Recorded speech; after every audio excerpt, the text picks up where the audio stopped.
Gerekli hürmetey bağışlardan arıyorlar şoför. Todacan ağası verdiğişin hürmetli sapır için Todacan kakıları Kerim ağamızın hürmetli ağası iyi verdiğinin az bir maşgılı için şunda Todacan Muradiye'nin hürmetli dostları annem, aşırın hem de en duş dostları için verdiğişin şunda da Todacan'ın hürmetli dostları babam, azadın Bamman kimde? Hürmetli şer'i. Yenim verdiğim hürmetli şer'i. Palta vatandan teygadışan hürmetli mihman dostları. Gül Murad'ın kimde? Onun ağzıyın maşgılati din durşurlu şer'i. Yenim verdiğim Göktepe'nin teygadışan hürmetli dostları Şiir'in kimde? Mehkibat yoldaşları. Ulan formatı da tapar için bizim formatı başımızdan har yediğin aydın yanmasa deyip isteğiliklerler. Gördün mü sen? Aman.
Ben şu amanlıkta üçün 3 tane ayet, 5 adamlar 3 ayetім var.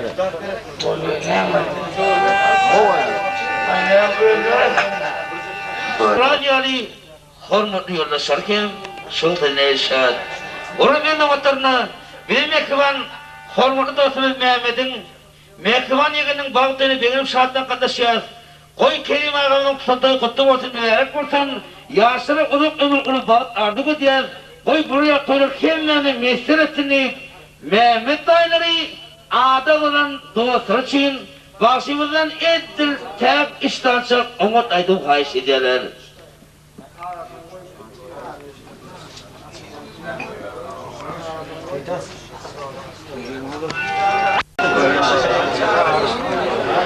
Duyulması kademi eline onun hürmetli dayıları Mehmet'in eli kuşağı köyüge dışarı beni karayıpın kuşu bazını ilk verip eli görüktengleyen aydın sade şehri düşünen Mehmet'in hürmetli dostlar amandırdı Kakao, Anamrat, Oran hem de onun Kakao yani den duş dostları buraydım kirişi Ayağım kovcanın ha.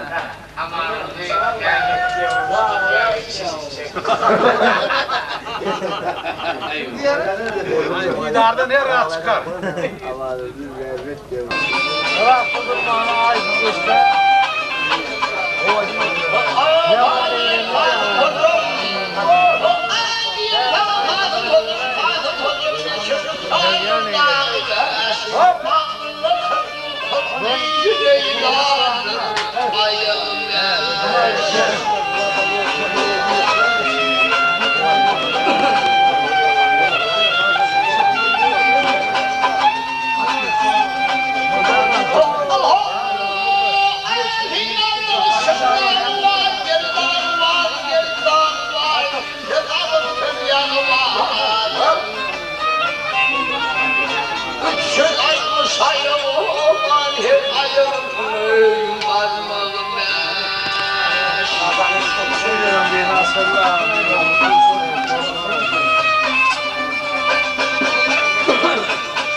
Thank